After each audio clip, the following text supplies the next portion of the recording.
Minister with responsibility for culture, Senator Fortuna Belrose, has defended Prime Minister Alan Chasney's colonization comments, stating that it was misinterpreted. Some have slammed Chasney for his colonization has a conscience but economics does not statement, given the dark history of subjugation and exploitation attached to the system.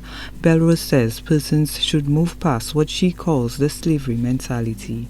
Slavery has been abolished since 1834, but a lot of us are still caught, with the mental slavery.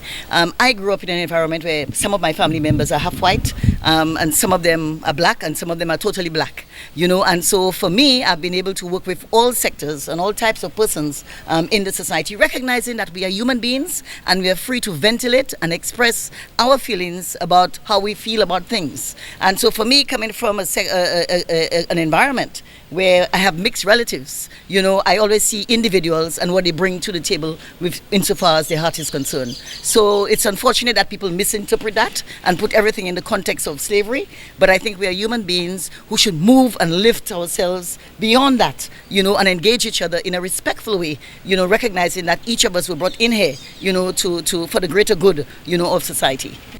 Acclaimed guitarist Ronald Bohingson reportedly renounced his goodwill ambassadorship over the controversial remarks, though an official reason has not been given for relinquishing the post.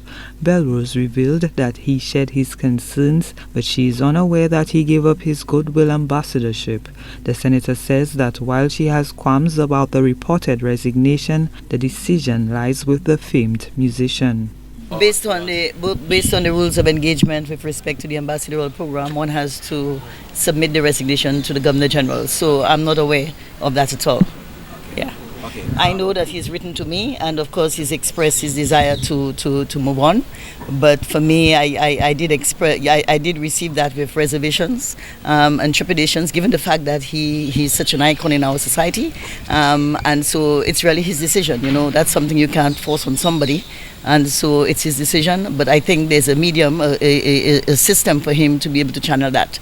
And I'm sure, being who he is, he would do what is right. Senator Belrose explained colonialism versus economics from her perspective. I think my Prime Minister was attempting to allude to, if I understand what he was saying, is that there were people there. People, human beings who had a heart, who had a conscience, you understand, who were driving this, and in the case of the economics, it's not about people, but it's about those people who are leading the economies, of the country and trying to ensure that we benefit in the way that we should. The minister claims that while both concepts are different, the common factor is what she calls the driving force.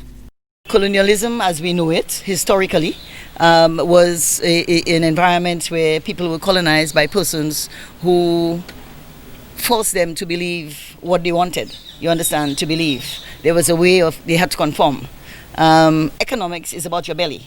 It's about being able to provide for your family and enabling a society to be able to flourish in a way that it can allow people in the society to benefit from it. And so, to my mind, they're two different things. But in terms of the fact that there is a driving force, I think in both institutions, colonization, there is a driving force in there. In economics, there is a driver as well. From that standpoint, perhaps, yes, the feelings and the vibes are different.